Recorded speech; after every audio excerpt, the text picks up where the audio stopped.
episode of Whispered Horror. I'm your host, Annabelle. Before we get started, if you enjoy these stories, it would mean the world to me if you subscribed and gave this video a like. Today, we will be reading from Dracula by Bram Stoker. Chapter 20. Jonathan Harker's Journal. 1 October, evening. I found Thomas Snelling in his house at Bethnal Green, but unhappily he was not in a condition to remember anything. The very prospect of beer which my expected coming had opened to him had proved too much, and he had begun too early on his expected debauch. I learned, however, from his wife, who seemed a decent poor soul, that he was only the assistant of Smollett, who of the two mates was the responsible person. So I drove to Walworth and found Mr. Joseph Smollett at home and in his shirt sleeves, taking a late tea out of a saucer. He is a decent, intelligent fellow, distinctly a good, reliable type of workman, and with a headpiece of his own. He remembered all about the incident of the boxes, and from a wonderful dog-eared notebook which he produced from some mysterious receptacle about the seat of his trousers, and which had hieroglyphical entries in trick, half obliterated pencil, he gave me the destinations of the boxes. There were, he said, 6 in the cartload, which he took from Carfax and left at 197 Chicksand Street, Mile End, Newtown, and another 6 which he deposited at Jamaica Lane, Bermondsey. If then the Count meant to scatter these ghastly refuges of his over London, these places were chosen as the first of delivery, so that later he might distribute more fully.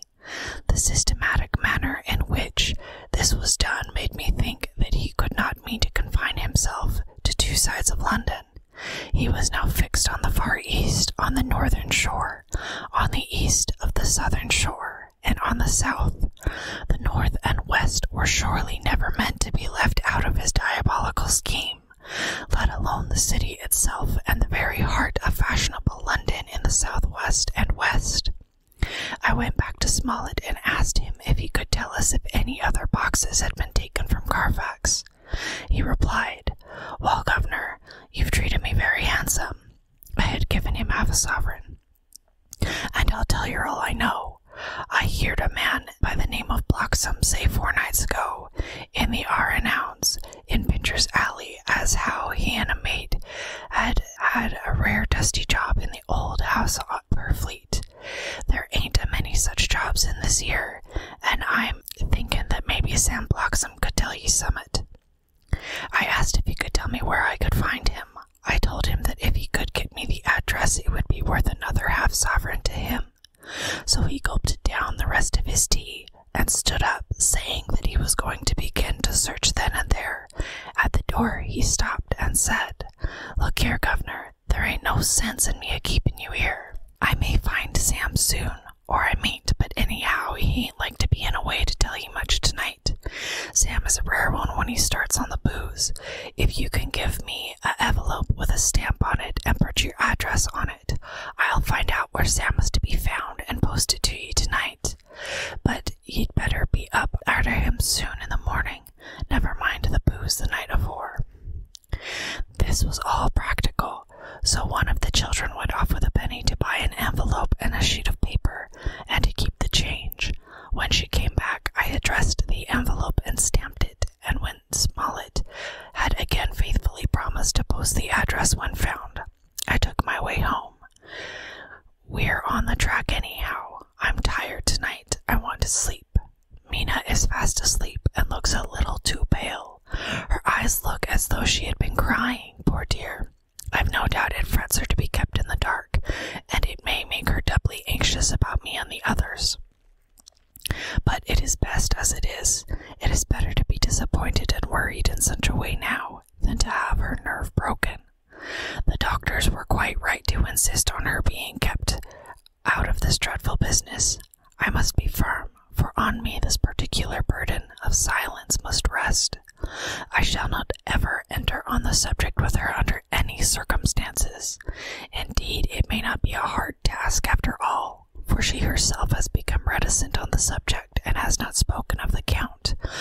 his doings ever since we told her of our decision. To October evening.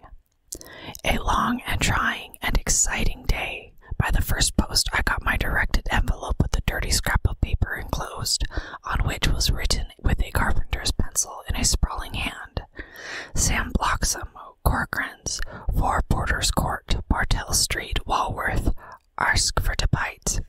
I got the letter in bed and rose without waking Mina. She looked heavy and sleepy and pale and far from well. I determined not to wake her, but that when I should return from this new search, I would arrange for her going back to Exeter. I think she would be happier in her own home, with her daily tasks to interest her, than in being here amongst us and in ignorance. I only saw Dr. Seward for a moment and told him where I was off to, promising to come back and tell the rest so soon as I should have found out anything. I drove to Walworth and found with some difficulty Potter's Court. Mr. Smollett's spelling misled me. I asked for Porter's Court instead of Potter's Court. However, when I had found the court, I had no difficulty in discovering Corcoran's lodging house. When I asked the man who came to the door for the depite, he shook his head and said, I don't know him. There ain't no such person here. I never heard of him in all my bloomin' days. Don't believe there ain't nobody of that kind livin' here or anywheres. I took out Smollett's letter, and as I read it, it seemed to me that the lesson of the spelling of the name of the court might guide me. What are you? I asked. I'm the deputy, he answered. I saw at once that I was on the right track. Phonetic spelling had again misled me. A half-a-crown tip put the deputy's knowledge at my disposal, and I learned that Mr. Bloxham, who had slept off the remains of his beer on the previous night at Corcoran's, had left for his work at Poplar at 5 o'clock that morning. He could not tell me where the place of work was situated, but he had a vague idea that it was some kind of a newfangled warehouse. And with this slender clue, I had to start for Poplar. It was 12 o'clock before I got any satisfactory hint of such a building, and this I got at a coffee shop where some workmen were having their dinner. One of them suggested that there was being erected at Cross Angel Street a new cold storage building, and as this suited the condition of a newfangled warehouse, I at once drove to it. An interview with a surly gatekeeper and a surlier foreman, both of whom were appeased with the coin of the realm, put me on the track of Bloxham. He was sent for on my suggestion that I was willing to pay his day's wages to his foreman for the privilege of asking him a few questions on a private matter. He was a smart enough fellow, though rough of speech and bearing. When I had promised to pay for his information and had given him an earnest, he told me that he had made 2 journeys between Carfax and a house in Piccadilly, and had taken from this house to the latter 9 great boxes, main heavy ones, with a horse and cart hired by him for this purpose. I asked him if he could tell me the number of the house in Piccadilly, to which he replied, Well, governor, I forgets the number, but it was only a few door from a big white church, or something of the kind, not long built. It was a dusty old house, too, though nothing to the dustiness of the house we took to the bloomin' boxes from. How did you get in if both houses were empty? There was the old party that engaged me, a-waitin' in the house at Burfleet. He helped me to lift the boxes and put them in the tray. Curse me, but he was the strongest chap I ever struck, and him an old feller, with a white moustache, and one that thin, you would think he couldn't throw a shatter. How this phrase thrilled through me. Why, he took up his end of the boxes like they was pounds of tea, and me a puffin' and a blowin' afore I could end up mine anyhow, and I'm no chicken neither. How did you get into the house in Piccadilly? He was there too. He must have started off and got there afore me, for when I rung the bell, he came and opened the door himself and helped me carry the boxes into the hall. The whole 9. Yes, there was 5 in the first load and 4 in the second. It was a main dry work, and I don't so well remember how I got home. I interrupted him. Were the boxes left in the hall? Yes, it was a big hall, and there was nothing else in it. I made one more attempt to further matters. You didn't have the key. Never used no key, nor no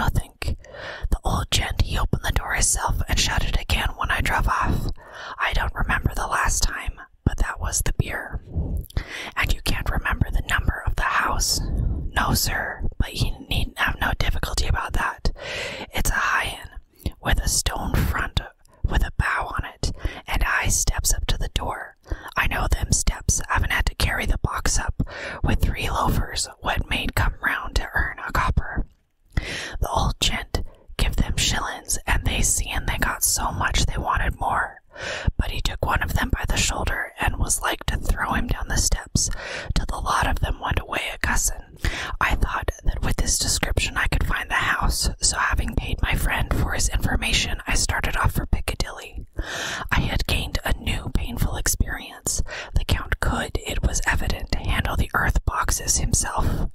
If so, time was precious, for now that he had achieved a certain amount of distribution, he could, by choosing his own time, complete the task unobserved.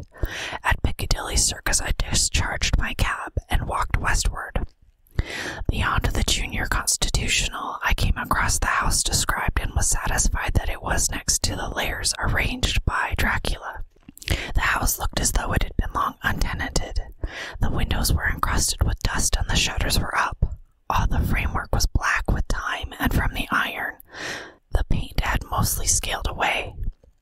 It was evident that up to lately there had been a large notice board in the front of the balcony. It had, however, been roughly torn away.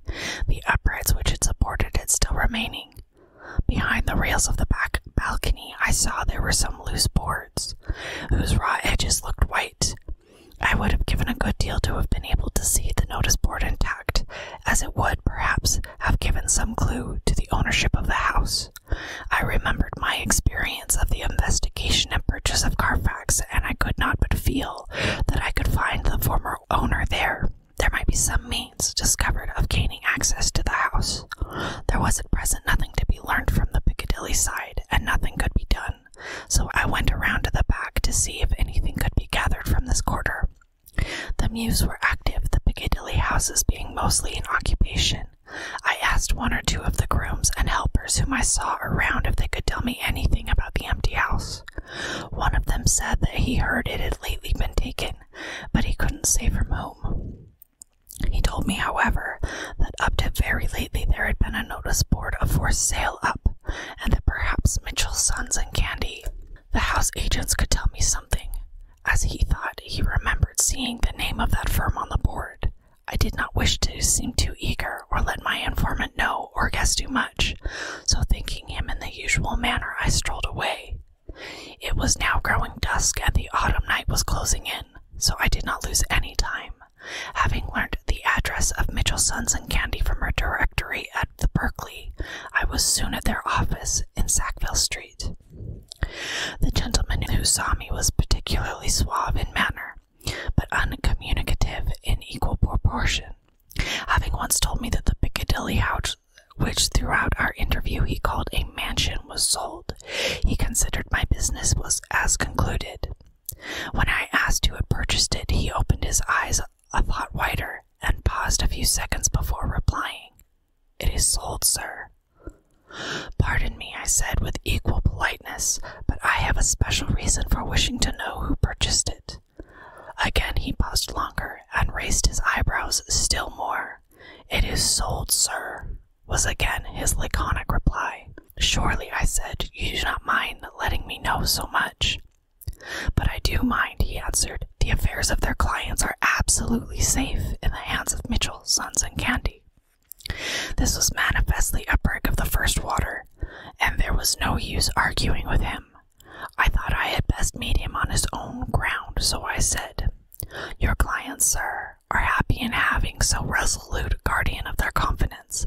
I am myself a professional man."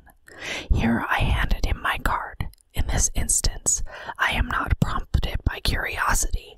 I act on the part of Lord Godalming, who wishes to know something of the property which was, he understood, lately for sale.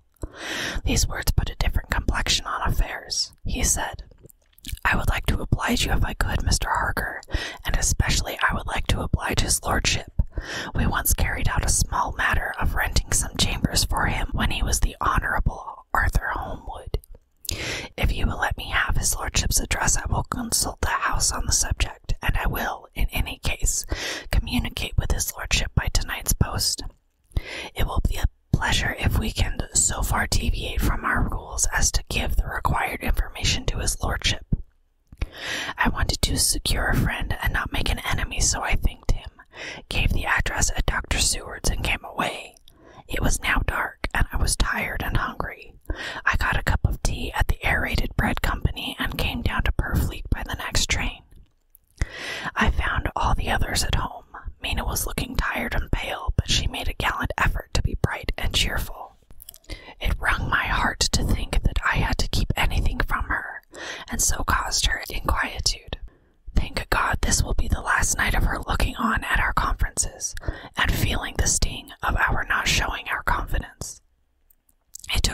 courage to hold the wise resolution of keeping her out of our grim task.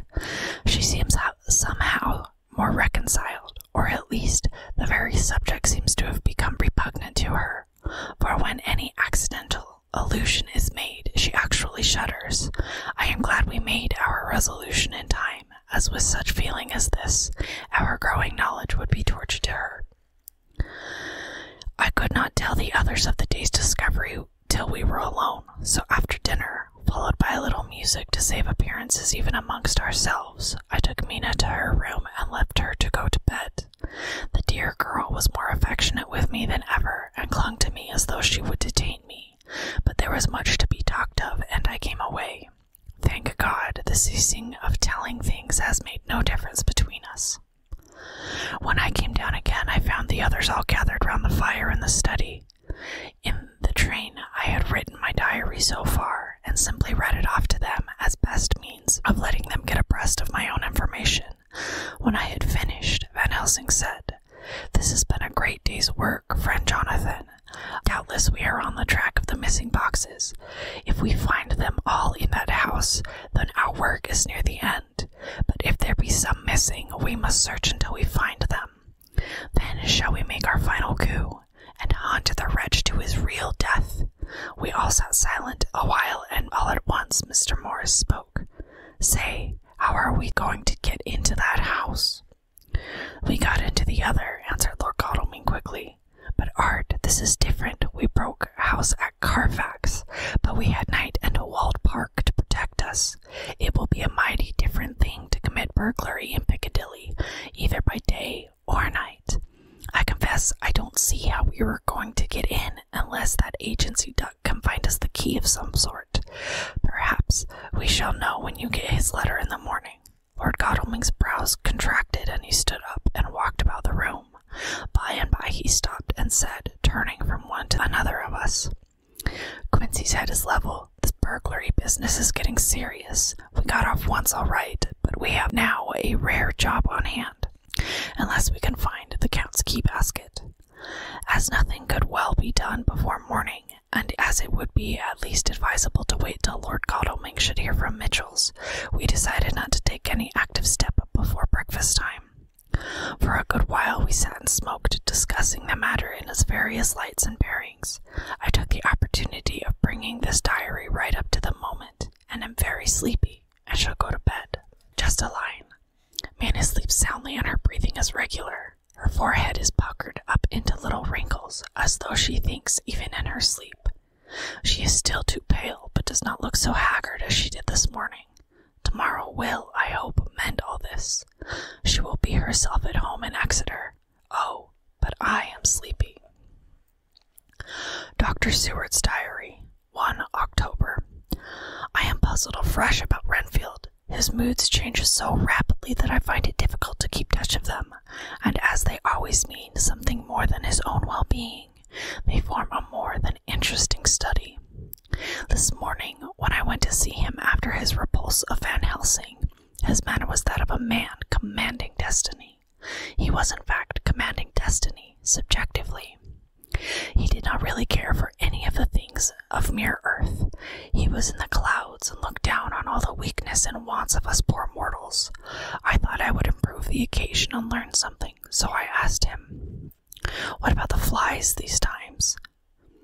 He smiled on me in quite a superior sort of way, such a smile as would have become the face of Malvolio, as he answered me, "The fly, my dear sir, has one striking feature.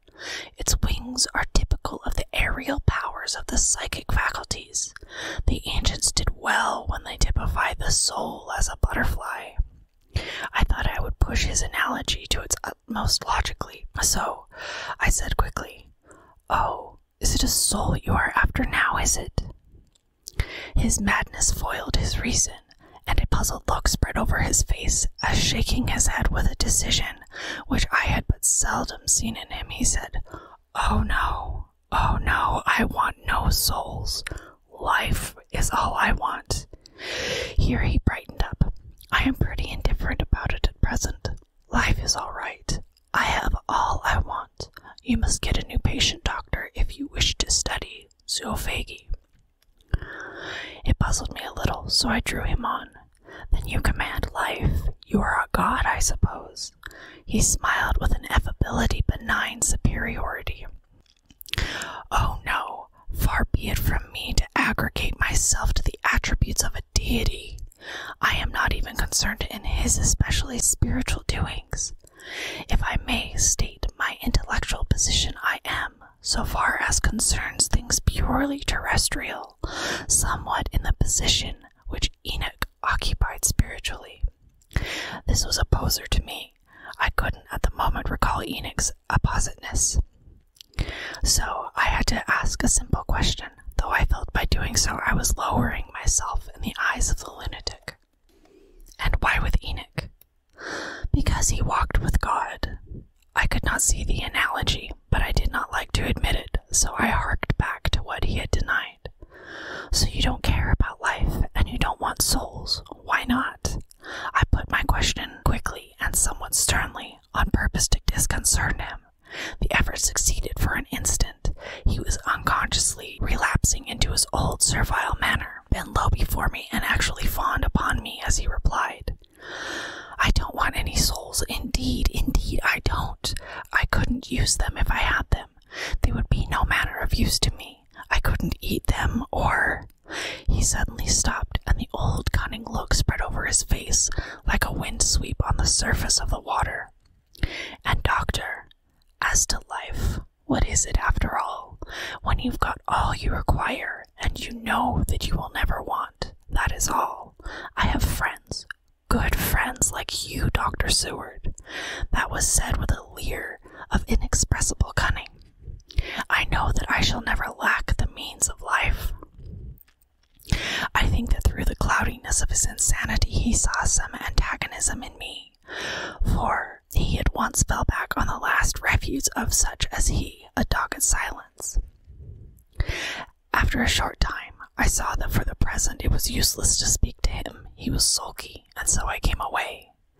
Later in the day he sent for me. Ordinarily I would not have come without special reason, but just at present I am so interested in him that I would gladly make an effort.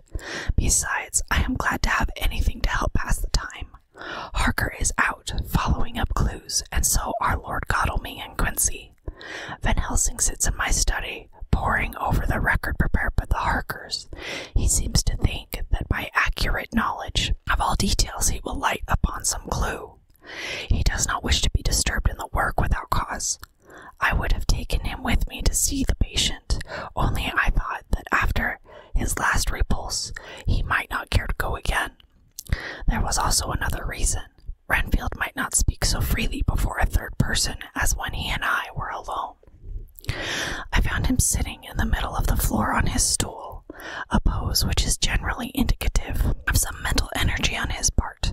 When I came in, he said at once, as though the question had been waiting on his lips, What about souls? It was evident then that my surmise had been correct. Unconscious cerebration was doing its work, even with the lunatic. I determined to have the matter out. What about them yourself? I asked. He did not reply for a moment, but looked all around him and up and down as though he expected to find some inspiration for an answer. I don't want any souls, he said in a feeble, apologetic way. The matter seemed preying on his mind, and so I determined to use it, to be cruel, only to be kind. So I said, You like life, and you want life. Oh, yes, but that is all right. You needn't worry about that. But, I asked, how are you to get life without getting souls also? This seemed to puzzle him, so I followed it up. A nice time you'll have sometime when you're flying out of here with the souls of 1,000 flies and spiders and birds and cats buzzing and twittering and moaning all around you. You've got their lives, you know, and you must put up with their souls. Something seemed to affect his imagination, for he put his fingers to his ears and he shut his eyes, screwing them up tightly just as a small boy does when his face is being soaped. There was something pathetic in it that touched me. It also gave me a lesson, for it seemed that before me was a child, only a child, though the features were warm and the stubble on the jaws was white. It was evident that he was undergoing some process of mental disturbance, and knowing how his past moods had interrupted things seemingly foreign to himself, I thought I would enter into his mind as well as I could and go with him. The first step was to restore confidence, so I asked him, speaking pretty loud so that he would hear me through his closed ears, "Would you like some sugar to get your flies around again?"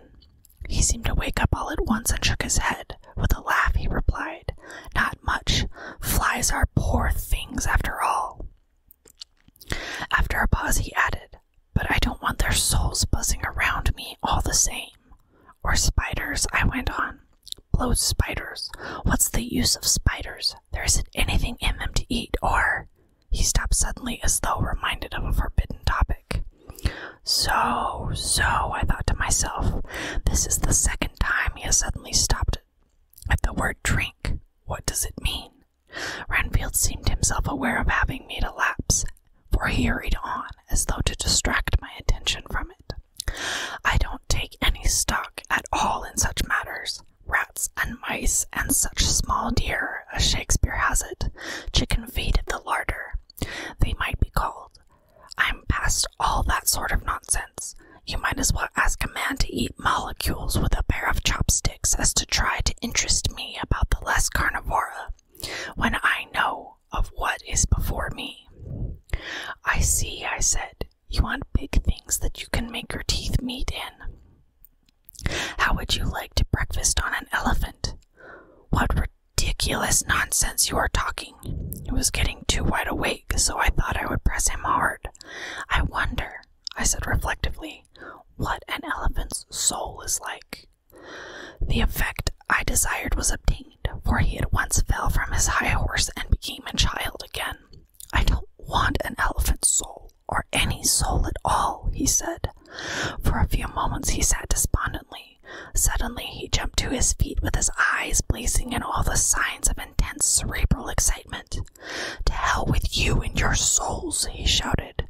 "Why do you plague me about souls? Haven't I got enough to worry and pain to distract me already without thinking of souls?" He looked so hostile that I thought he was in for another homicidal fit, so I blew my whistle. The instant, however, that I did so, he became calm and said apologetically, "Forgive me, doctor, I forgot myself. You do not need any help. I am so worried in my mind that I am apt to be irritable. If you only knew the problem I have to face, and that I am working out, you would pity and tolerate and pardon me.